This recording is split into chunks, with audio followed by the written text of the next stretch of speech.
உயிரே உறவே தமிழே. இது அரசியலுக்கு போனதும் உங்களுக்கு கிடைச்ச எல்லாரும் தலைவர்கள்லாம் சொல்ற மாதிரி ஒன்று சொல்லணும் அப்படிங்கிறதுக்காக நீங்க இதை காயின் பண்ணீங்களான்னு கேட்டாங்க. இல்லை,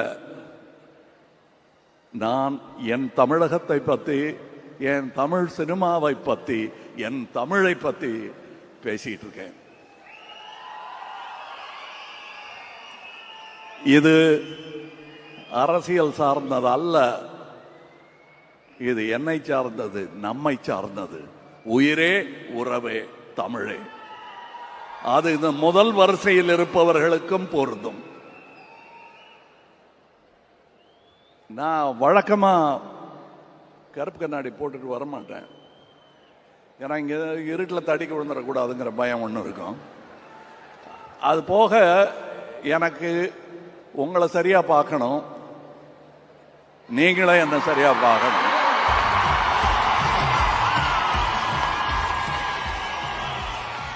ஆனால்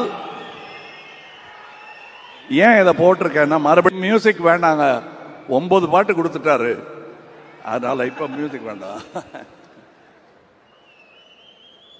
ஏன்னா நான் எழுதிக்கிட்டு வரல, நெஞ்சில பதிஞ்சதை இங்க சொல்ல வரேன். இந்த விழாவுக்கும் சிவண்ணா அப்படின்னு சொல்லுவாங்க எல்லாரும் அவரை, நானும் அப்படியே சொல்றேன். ஆனா நான் அவருக்கு சித்தப்பா, இருந்தாலும் பேரு சிவண்ணா, அதனால அண்ணான்னு கூப்பிடுறேன். இந்த அன்புக்கு நான் எப்படி அடிபடையாம இருக்க முடியும்? உங்கள் பிரதிநிதியாக அங்கிருந்து கன்னடத்து சூப்பர் ஸ்டார் இங்க வந்திருக்காரு. அவர் தன்னை அப்படி அடையாளம் காட்டிக் கொள்ளவில்லை. என் மகனாக, என் ரசிகனாக இங்கே வந்திருக்கிறார், உங்கள் பிரதிநிதியாக.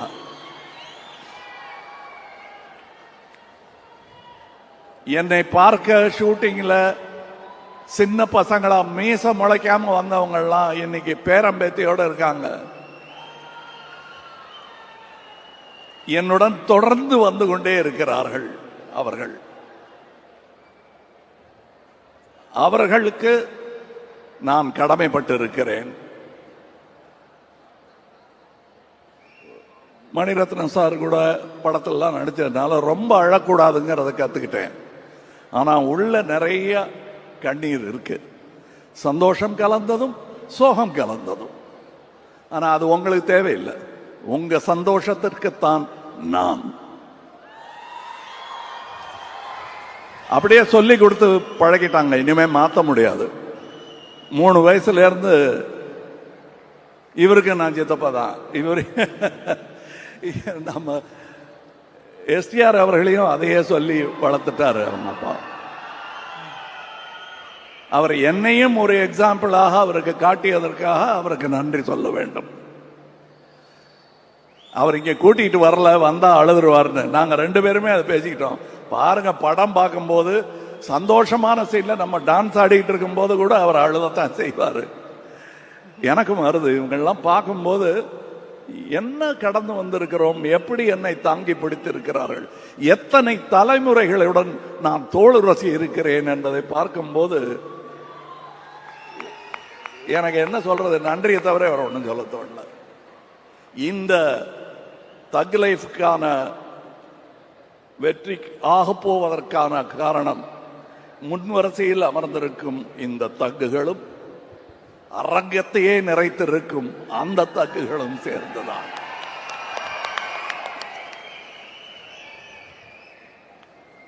நான் சினிமாவின் தீவிர ரசிகன். அந்த சினிமாவின் ரசிகர்கள் யாரை ரசித்தாலும் அவர்களின் ரசிகன் நான்.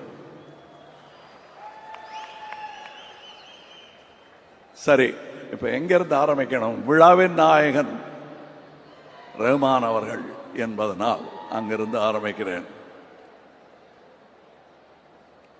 என்னை ஒரு போதையில் அப்படி இருக்கும்போது எழுப்பி விட்டு மறுபடியும் இன்னொரு போதையில் என்னை ஆழ்த்தி விட்டவர் ரஹ்மான். எங்க அண்ணன் இளையராஜா, தம்பி ரஹ்மான். தென்னகம் இந்தியா பெருமை கொள்ளும் அற்புத கலைஞர்கள். அவர்கள் ஆயுசு எண்ண முடியாதது. அதை எண்ணி பெருமிதம் கொள்கிறேன் நான். மணி சார், என்ன மணி சார் சிரிக்கிறார் பாரு. ஆனா நாங்க முதல்ல மீட் பண்ணதுல இருந்து அப்படிதான் பேசிட்டு இருக்கிறோம். ரொம்ப சின்ன வயசுல மீட் பண்ணிட்டோம். ஆனால் எங்களை சந்திக்க வைத்தது சினிமா தான். அந்த சினிமாவுக்கு என்றென்றும் நான் நன்றி கடன் பட்டு இருப்பதால் அதை பெருசா சொல்லிக்கல. அது எப்படியும் பலரையும் சேர்த்து வைக்கும். திமிரு பிடிச்ச கலைஞர்களை கூட பணிவுடன் நடிக்க வைக்கும் இந்த சினிமா. இந்த அப்ளாஸ் கேட்கும் போது நாங்க நிமித்திக்கிட்டு அப்படிலாம் கை காட்டினா கூட உள்ள விம்மும். பதிலுக்கு விசில் அடிச்சா நல்லா இருக்காதுங்கிறதுனால தான் நாங்க அடிக்கிறது இல்லை. இல்லைன்னா உங்களை பார்க்கும் குதூகலம் எங்களுக்கும் தொற்றிக்கொள்ளும். ஆனா இந்த விசில் எல்லாம் சினிமாவிற்காக என்பதை நான் உணர்கிறேன். நானும் இந்த துறையில் இருக்கிறேன் என்றுதான் நான் நினைத்துக் கொண்டிருக்கிறேன். ரவி கே சந்திரன் அவர்கள் இன்னைக்கு நாங்க பிடிச்சு வச்சிருக்கோம். ரஹ்மான பிடிக்க முடியல, அங்க கொண்டு விட்டாங்க. இருந்தாலும் அவர் திரும்பி வராரு, நன்றி. இவரும் ஒரு படம் அங்க பண்ணிட்டாருன்னா திரும்பி வரமாட்டார். அது நடந்திருக்க வேண்டியது. மருதநாயகம் என்ன அற்புதமான வாழ்க்கை இது. வெளியே தெரியாம போயிருச்சேன்னு பெரிய வருத்தம் எனக்கு இருந்தது. அதை மணி அவர்கள் தீர்த்து வைத்து விட்டார். அந்த ஒர்க்கை மருதநாயகத்தில் நீங்கள் செய்த போது உங்களுக்கு இதைவிட சற்றே அனுபவம் குறைவு. முழு அனுபவத்துடன் உங்களை இந்த படத்தில் சந்திப்பது என்னுடைய பெருமையாக நான் கருதுகிறேன். நான் முதல்ல நானும் மணிசாரும் கையெல்லாம் கொடுத்துக்க மாட்டோம். சும்மா மற்றவங்க பார்க்கும்போது ஏதோ சண்டைன்னு நினச்சிருவாங்கிறதுக்காக கை கொடுத்துப்போம். இல்லைன்னா நாங்கள் ரெண்டு பேரும், நான் கொஞ்சம் ஜாஸ்தி பேசுவேன், அவர் மோனோசிலபிக். அவர் அந்த பெரிய டிம்ஃபனி மாதிரி ஒரு டம்னு கேட்கும். பாக்கியெல்லாம் நான் தபலா மாதிரி வாசிட்டு இருப்பேன் நான். அண்ட்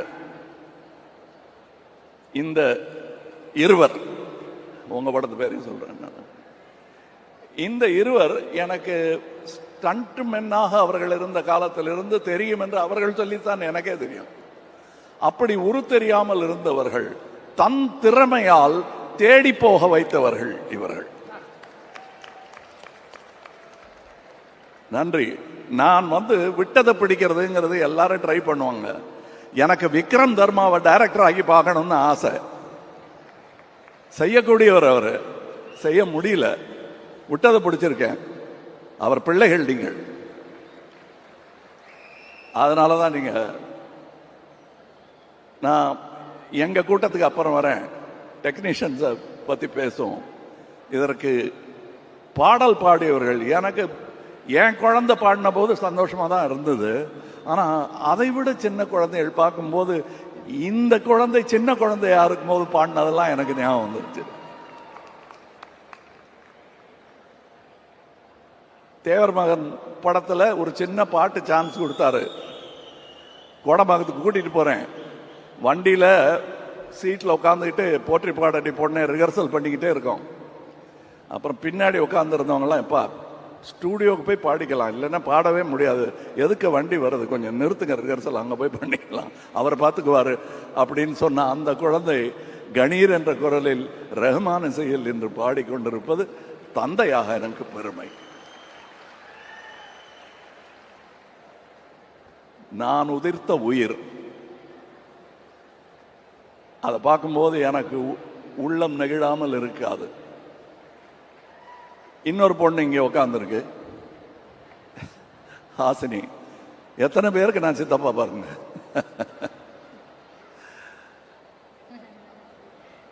சிவா,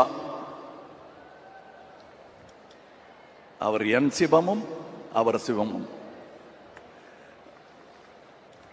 இன்னும் நிறைய பேர் இருக்காங்க. டெக்னீஷியன்ஸை பற்றி சொல்லி ஆகணும்.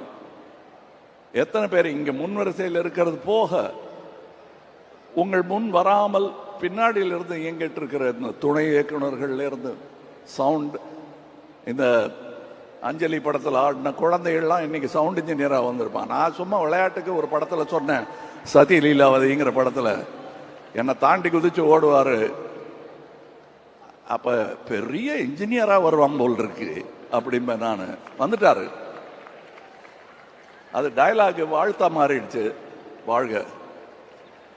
இன்னும் நிறைய நடிகர்கள் இவங்க முதல்ல வரும்போது இன்ட்ரடியூஸ் பண்ணி தான் இவங்க பேரெல்லாம் எனக்கு தெரியும், பார்த்துருப்பேன். ஏன்னா படத்தை நடுவில் பார்த்துட்டு இருப்போம், ஓரத்தில் பார்க்க மாட்டோம் நம்ம. ஆனால் நான் பார்ப்பேன். இவங்கெல்லாம் பண்ணியிருக்கிற பர்ஃபார்மன்ஸ் பாருங்க. இங்கே இந்த படத்தின் மூலம் நட்சத்திரமாக போபவர்கள் இன்னும் நிறைய பேர் இருக்கிறார்கள். தம்பி எஸ்டிஆர் போக போகும் தூரம் எனக்கு தெரிகிறது, உங்களுக்கு புரிகிறது. உங்களுக்கு கடமை இருக்கிறது. இந்த கூட்டத்தை வழிநடத்தும் தலைவர் நீங்கள். அந்த ரெஸ்பான்சிபிலிட்டியோட நீங்க இனிமே நடந்துக்குவீர்கள். ஏற்கனவே அப்படித்தான் இருக்கீங்க, இன்னும் கூடி இருக்கு உங்களுக்கு. அது சுமை அல்ல, சுகம். அனுபவிங்க. அதை பார்த்து நானும் அனுபவிப்பேன்.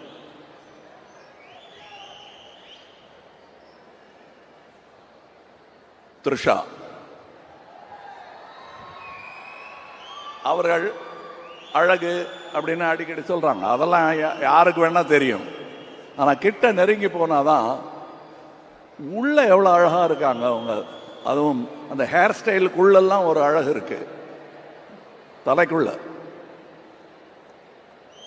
அவங்களுக்கு தலைகணம் என்பது பொன்னியின் செல்வன் ஹேர் ஸ்டைல்ல இருந்து வந்திருந்தா உண்டே தவிர அவங்களுக்கு தனியா அது கிடையாது. அது எனக்கு அவங்களிடம் ரொம்ப பிடிக்கும். அவர்கள் இரும்பு மாதிரி இருக்கும் பார்க்கும்போது, ஆனா உருக்கிடலாம், உருவாக்கிடலாம். அதை பண்ணியிருக்காரு மணி சார் இதுல. அண்ட் ஜீவா என்பது இப்பொழுது அபிராமி அவர்கள் எடுத்திருக்கும் அவதாரம். அபிராமி என்பதே ஒரு அவதாரம் தான். குணா படம் பார்த்துட்டு ரசிகையாக மாறி தன் பெயரை மாற்றிக்கொண்டார். நன்றி. அவங்க இந்த படத்தில் பண்ணியிருக்கிற பர்ஃபார்மன்ஸை டப்பிங் போது நான் பார்த்துட்டு ஏன் டைலாக் விட்டுருவேன். நான் அது நான் விரும்மாண்டிலேயே நடந்திருக்கு. அதில் நான் டைரக்டருங்கிறதுனால ரொம்ப பராக்கு பார்க்க முடியாது. அதனால நான் ரஷ் பார்க்கும்போது தான் அங்கே ஆவிட தட்டி தட்டி சொல்லுவேன், என்ன பண்ணியிருக்காங்கன்னு ஒருமையில் தான் பேசுவேன். சந்தோஷத்தில் அப்படி வந்துடும் ரசிகனுக்கு.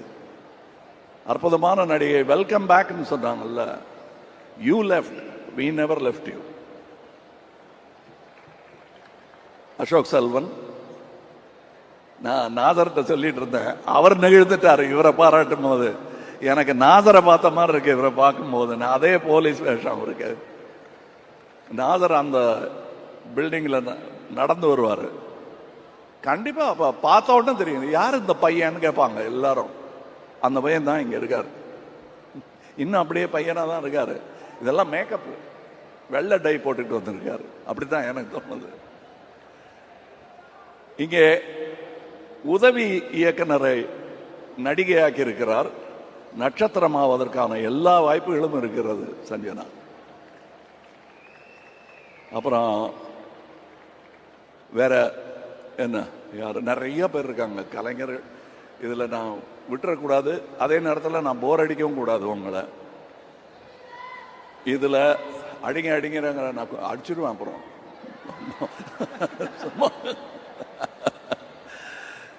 இல்லை, இது ரொம்ப சந்தோஷமா இருக்கு. ஏன்னா நான் இந்த சந்தோஷ தருணங்கள்ங்கிறது வந்து சினிமா பார்க்கும்போது இருக்கும், எடுக்கும்போது அவ்வளவு இருக்காது.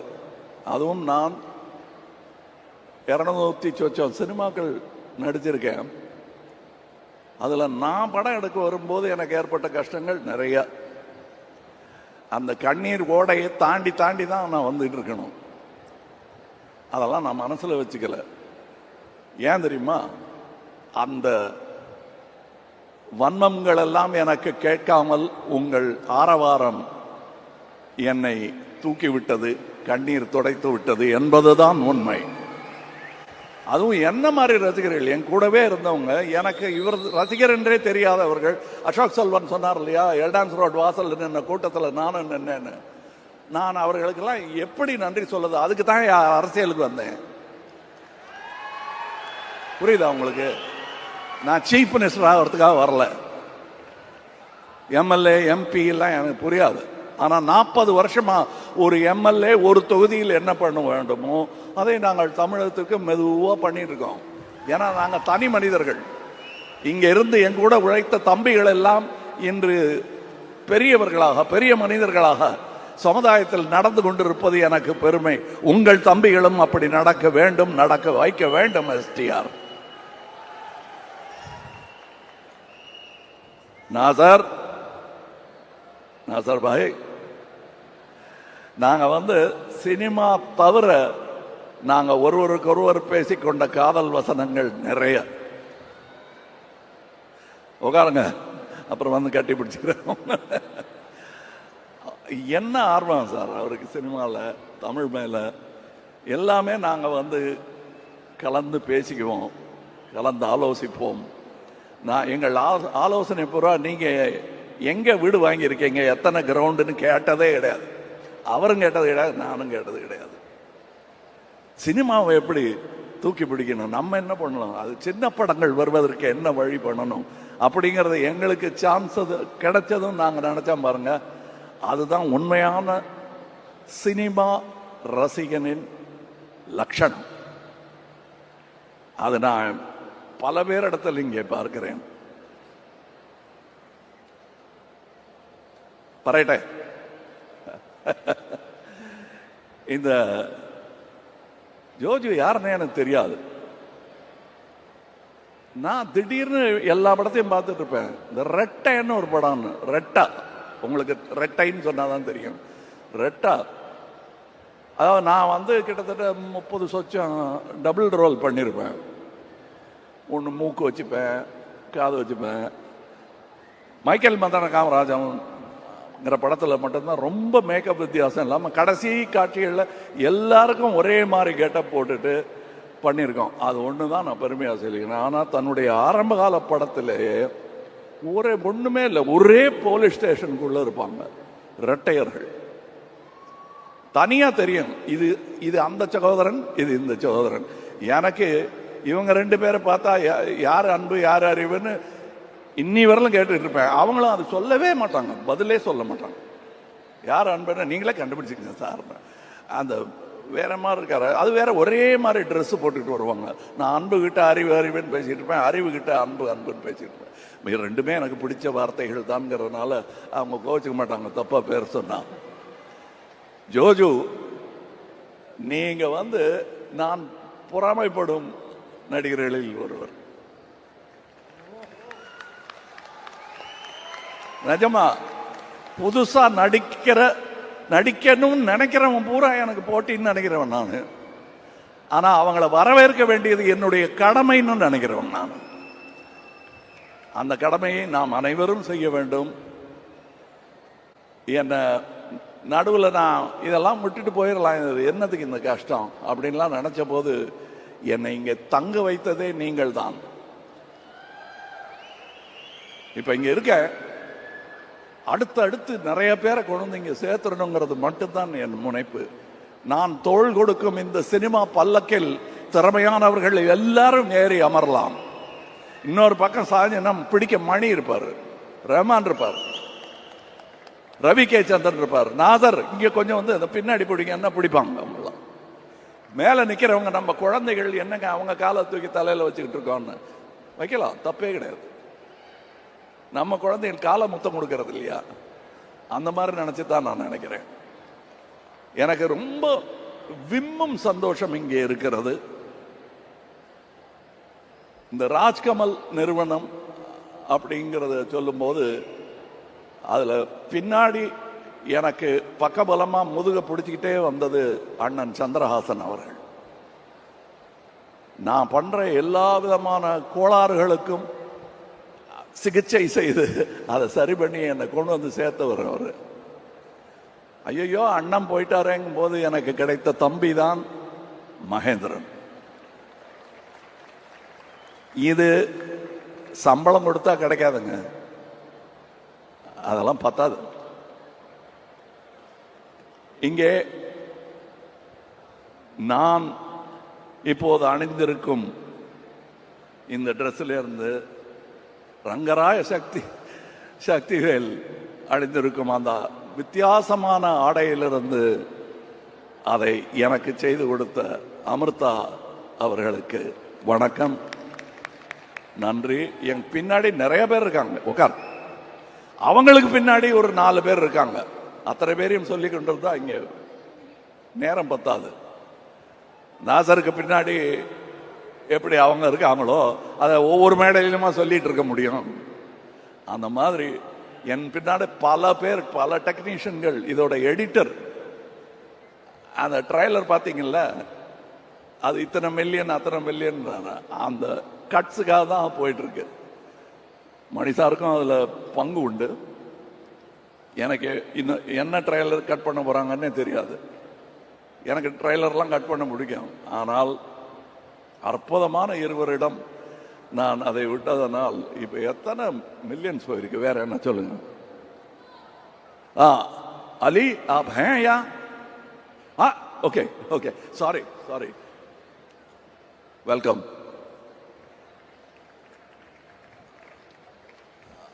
For your sake, I'll switch over to English. I saw you in Vishalji's film and I liked you. And I thought I should somehow work with you, and he made it possible. Thank you.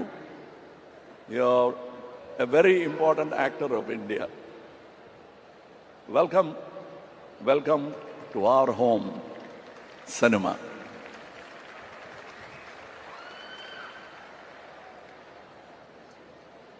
அவர் வரலையா? இல்ல வரல. மஞ்சுரேக்கர் அவர்கள்.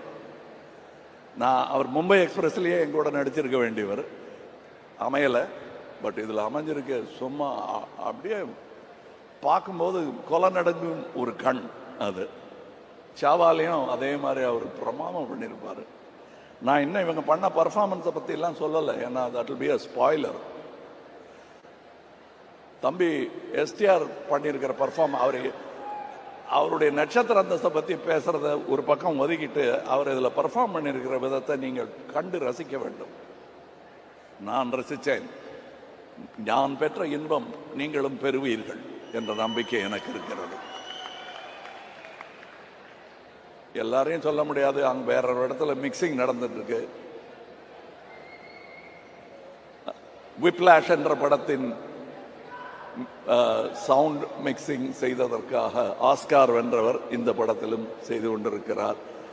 இதெல்லாம் இப்பதான் சொல்ல முடியும். முதல்லயே சொன்னா படம் சரியில் இருக்கும் போல் இருக்கு, பேரா சொல்லிட்டு இருக்காங்கன்னு நினைச்சிடக்கூடாதுங்கிறதுக்காக அதெல்லாம் அப்புறமா இது எப்படிங்கன்னு கேட்கும்போது அவங்க பேரை சொல்லலாங்கிறதுக்காக விட்டு வச்சிருக்கோம்.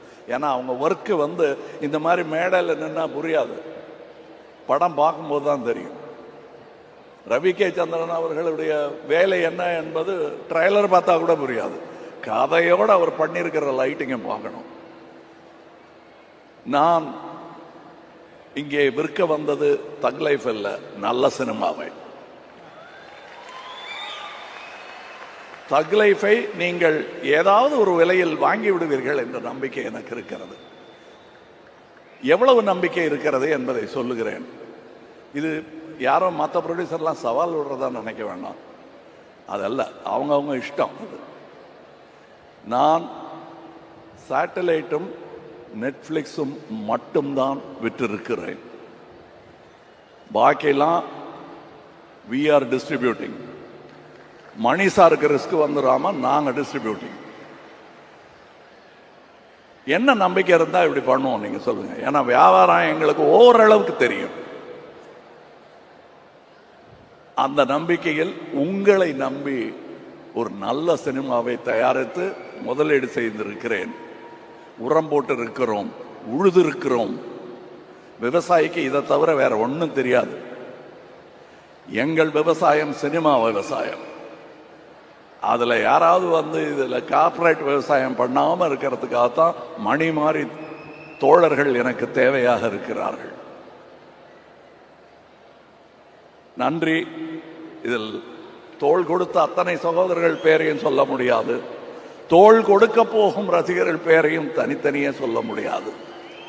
நான் கடந்து வந்த பாதையில் கலைஞர் டயலாக் சொன்ன மாதிரி, பாட்டளிக்கும் குயில்கள் இல்லை என் பாதையில், படமெடுக்கும் பாம்புகள் நெளிந்திருக்கின்றன.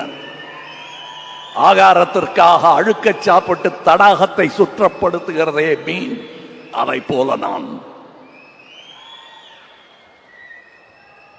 இது கலைஞர் சொன்னது. நான் பேசுற எல்லாமே காப்பி அடிச்சது தான். அதனால சும்மா அபிராமி வந்து பிட் அடிக்கிறீங்களான்னு அவர் கேட்டார். நானே பிட்டு தான். அதுவும் பள்ளிக்கூடத்துக்கே போகாத பையன், பிலிம் இன்ஸ்டியூட்டுக்கும் போகாத பையன் பிட் அடிக்காம வேற என்ன பண்ணுவான்? நான் பிட் அடிச்சு சினிமாவுக்காக ஒரு டாக்டர் பட்டம் வேற கொடுத்துட்டாங்க. அது எங்க அக்காட்டெல்லாம் நான் காட்டவே இல்லை. தலையில குட்டி, உனக்கு இது வேற குறைவா, படிச்சிருக்கலாம்ல அப்படின்னு வைவாங்க. என்னை வியப்பில் ஆழ்த்தி கொண்டிருக்கும் தமிழ் சினிமாவுக்கு, என்னை குழந்தை பருவத்திலிருந்து தூக்கி கொஞ்சிக் கொண்டிருக்கும் தமிழ் சினிமாவுக்கு நன்றி, நன்றி. அதை எப்படி சொல்வது என்றால், அடுத்த படத்தில் நல்ல படமாக எடுத்து தமிழ் சினிமாவை உயர்த்துவதில் ஒருவனாக, ஒரு கடைநிலை சினிமா ரசிகனாக நான் இருப்பதையே விரும்புகிறேன். தொடர்ந்து அவ்வாறாகவே இருப்பேன். உங்க அப்பா பத்தி சொல்லாம விட்டா சரியா இருக்காது. நான் எங்க இருந்து இதெல்லாம் கத்துக்கிட்டேன்? இந்த படிவெல்லாம் உங்க அப்பாட்ட இருந்து தான் கத்துக்கிட்டேன். அவர் வந்து எப்படி பண்ணீங்க அந்த காட்சியன்னு என்கிட்ட, சின்ன பையன் நான், 21 வயசு, அண்ணா ராஜ்குமார் அண்ணா வந்து என்கிட்ட கேட்பாரு, அந்த காட்சி எப்படி ஆஹா அப்படின்பாரு. நிஜமா சொல்றாரா இல்ல சும்மா சொல்றாரு? ஆனா ஒவ்வொரு வாட்டி பார்க்கும்போது இன்னொருத்தரை கூப்பிட்டு சொல்லுவாரு. என்னுடைய ராஜபார்வை படத்துக்கு முதல்ல வந்து கிளாப் எல்லாம் காட்டி ஆரம்பிச்சு வச்சது மட்டும் இல்லை, புஷ்பக் படம் நாங்கள் பெங்களூர்ல எடுக்கும்போது அதுக்கும் அவர் தான் கிளாப் கொடுத்து ஆரம்பிச்சு வச்சாரு. இது அந்த ஊரில் இருக்கும் என் குடும்பம். அதனால தான் அவர் இங்கே வந்திருக்காரு. அதனால தான் நான் பேச்சை ஆரம்பிக்கும் பொழுது நான் உயிரே உறவே தமிழே என்று ஆரம்பித்தேன். அதில் தமிழிலிருந்து பிறந்தது தான் உங்கள் பாஷையும். அதனால நீங்களும் அதில் உட்படுவீர்கள். இன்னும் நான் சொல்ல வேண்டியது, கடந்து வந்த பாதை, பாம்பு எல்லாம் சொல்லி முடிச்சுட்டேன். அதெல்லாம் ஏன் சோகம், அதை விட்டுருங்க. படத்தை பாருங்க. அடுத்து காமெடி படம் கேட்டாங்க, ட்ரை பண்றோம். என்ன ஜோஜோ, என்ன நாசர், ட்ரை பண்ணலாம். என்ன ரஹ்மான் அந்த பக்கம் பார்க்குறீங்க? ஓகே, இவங்களுக்கு நான் வேற வச்சிருக்கேன் உங்களுக்குங்கிற மாதிரி வச்சிருக்கேன். எல்லாருக்கும் நன்றி. அற்புதமான சந்தோஷமான ஒரு நிகழ்வு. நான் கொண்டாடுவது சினிமாவையும் இந்த சினிமா கம்பெனியையும். ஏன்னா என் பேர் வரக்கூடாதுன்னு நினைக்கிறேன். அதில் அந்த மாதிரி பேர் வச்சிருக்கலாமோன்னு இப்போ தோணுது. எங்கள் அம்மா மேலே எனக்கு ரொம்ப ஆசை, என் மேலேயும் எனக்கு ரொம்ப ஆசை. அதனால ராஜ்கமல்னு வச்சோம். அது மட்டும் இல்லை, நான் பெரிய சாந்தாராம் ஃபேன், அதனால ராஜ்கமல். இந்த ராஜ்கமலுக்கு இவ்வளவு பெரிய அரங்கம் கொடுத்தது நீங்கள் தான். அதில் நிற்கும் தகுதியையும் ஏற்படுத்தி கொடுத்தவர்கள் நீங்கள் தான். இந்த படத்தை நீங்கள் ஆதரித்தால் அடுத்து நல்ல படங்கள் கொடுப்பதற்கு என் கையில் வலு இருக்கும். ஏன்னா நான் கட்சி நடத்துறதே என் பணத்தை வச்சுதான். சினிமாவுக்கு கொஞ்சமும் அதற்கு கொஞ்சமுமாக போட்டுக்கிட்டு இருக்கேன். நான் எல்டான்ஸ் ரோட்ல நடந்து போயிட்டு இருந்த பையன், டான்ஸ் அசிஸ்டண்டா இருந்த பையன், என்ன திடீர்னு கூட்டிட்டு வந்து நடிகனாக்கிட்டாரு பாலச்சந்தர் சார். அவர்கிட்ட அசிஸ்டண்டா சேரணும் தான் இந்த சஞ்சனா மாதிரி போனேன் நான். என்னடா பண்ணணும்னு நினைக்கிறேன்னு கேட்டார். சொல்லத்தரான்னு நினைக்கிறேனுக்கு அப்புறம் வெக்கப்பட்டுட்டு உங்களை மாதிரி ஆகணும் சார், போடா மடையாருன்னார் அவர். நல்ல வேளை அவர் சொன்ன அறிவுரையை நான் கேட்டுக்கொண்டு இந்த மேடை அமைப்பதற்கான பலம் எனக்கு கொடுத்ததே அந்த பாலச்சந்தர் தான். அதே பெயரை மணிரத்னமும் சொல்லுகிறார் பாருங்க. அவர் எவ்வளவு பெரிய மகான் அவர். அவருக்கும் நன்றி சொல்ல கடமைப்பட்டு இருக்கிறேன். என்னுடைய பாதையில், என்னுடைய கொள்கையில், என்னுடைய நம்பிக்கைகளில் நான் நடப்பதற்கு ஏதுவாக எனக்கு நடுவில் காலை விட்டு இடராமல் இருந்த என் குடும்பம், அது எங்க அண்ணன் சாருவாசனும் சொல்வார், நாங்க 2 பேரும் ரேஷனலிஸ்ட். அவர் அது ஒத்துப்பாரான்னு தெரியல. நான் பகுத்தறிவாளன், அவரும் அதுவாகத்தான் இருக்கிறான் என்று நினைக்கிறேன். இந்த சூழலில் நான் வேறு எப்படியும் வந்திருக்க முடியாது. எனக்கு கிடைத்த வாத்தியார்களின் பட்டியல் ஏற்கனவே பல முறை சொல்லி இருக்கிறேன். உங்களுக்கு மனப்பாடமாகும் வரை அதை சொல்லிக் கொண்டிருப்பேன் நான். நன்றி. அடுத்த பட அறிவிப்பு அது என்ன மாதிரி படம் என்பதையெல்லாம் நீங்களும் தக் லைஃபின் வெற்றியும் தான் முடிவு செய்ய வேண்டும். நன்றி, வணக்கம்.